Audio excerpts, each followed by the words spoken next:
Sahur. Kayaknya kita semua udah familiar banget ya sama kata ini. Makanan sebelum fajar pas bulan puasa. Tapi pernah nggak sih kita berhenti sejenak dan mikir apa sebenarnya esensi dari sahur itu?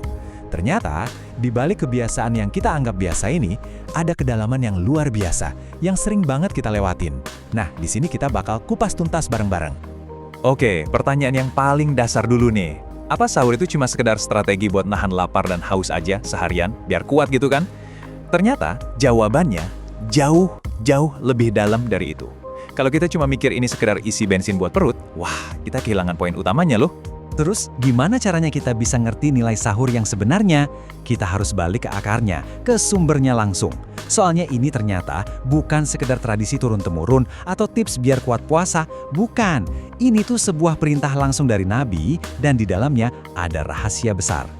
Nah, ini dia kuncinya. Dalam sebuah hadis yang sangat terkenal, riwayat Bukhari dan Muslim, Nabi bersabda, "Bersahurlah kalian, karena sesungguhnya dalam sahur itu terdapat keberkahan." Dengerin kata itu, keberkahan. Ini kata kuncinya. Jadi ini bukan cuma soal makanan, tapi soal gimana kita bisa mengunduh sesuatu yang spesial dari langit. Oke, jadi apa sih keberkahan itu? Ini tuh bukan sekedar blessing atau berkat biasa ya. Keberkahan itu ibaratnya nilai tambah dari Allah. Kebaikan yang melimpah ruah yang ditempelkan ke suatu amalan. Coba bayangin deh, makanan yang kita makan itu punya nutrisi fisik kan? Nah, keberkahan itu, vitamin spiritualnya yang langsung ditambahkan sama Allah ke dalam sahur kita. Jadi, kalau kita simpulkan, poin utamanya adalah ini. Sahur itu bukan sekedar makanan. Anggap aja sahur itu kayak power bank spiritual kita. Betul, power bank. Dia bukan cuma nge-charge energi fisik kita, tapi yang lebih penting dia nge-charge energi rohani kita buat siap tempur seharian. Keberkahan ini kedengarannya agak abstrak ya. Wujud nyatanya tuh kayak gimana sih? Untungnya ada ulama besar, Imam An-Nawawi, yang bantu kita buat membedah keberkahan ini. Jadi kita bisa lihat bentuknya jadi lebih jelas, lebih praktis. Nah, kata Imam An-Nawawi, keberkahan sahur itu punya setidaknya 3 dimensi. Oke, kita lihat satu-satu ya. Yang pertama, ini yang paling kelihatan, kekuatan fisik. Jelas ya, biar kita nggak lemes dan ibadah siangnya tetap gaspol. Yang kedua, ada pahala. Loh kok bisa? Ya bisa, karena sahur itu sendiri udah dihitung ibadah, karena kita ngikutin sunnah Nabi. Nah, yang ketiga nih, ini yang keren banget. Sahur itu jadi penegas identitas kita sebagai Muslim. Iya, beneran. Poin ketiga ini yang jadi pembeda utama. Ternyata sahur inilah yang jadi ciri khas puasa umat Islam, yang membedakannya dari puasa umat-umat terdahulu.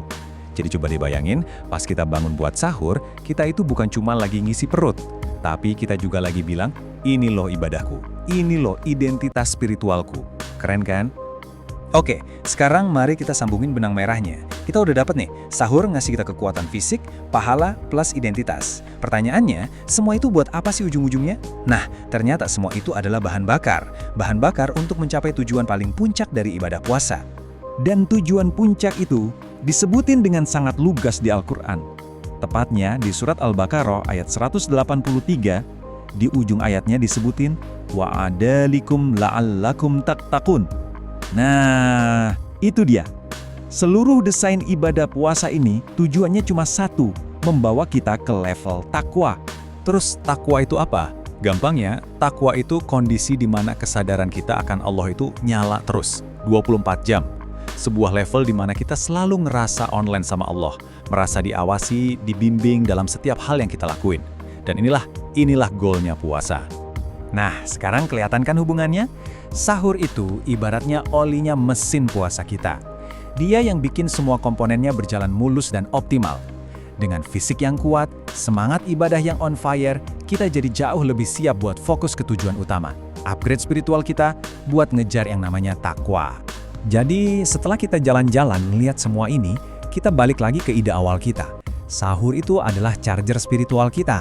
Mulai sekarang, jangan lagi lihat sahur sebagai rutinitas nahan lapar ya, tapi lihat ini sebagai momen sadar, momen yang kita senajain buat nge-charge diri. Oke, kita rangkum cepat ya poin-poin pentingnya. Pertama, sahur itu lebih dari makanan. Ini perintah Nabi. Kedua, sahur itu sumbernya keberkahan. Ketiga, manfaatnya itu 3 lapis, fisik, spiritual, dan juga identitas. Dan yang paling penting keempat, sahur adalah bahan bakar yang ngebantu kita dalam perjalanan menuju takwa. Jadi, sebagai penutup, saya mau ninggalin satu pertanyaan buat kita semua renungin. Nanti pas sahur berikutnya, apa nih yang mau ada charge? Cuma perut aja? Atau sesuatu yang jauh, jauh lebih besar dari itu?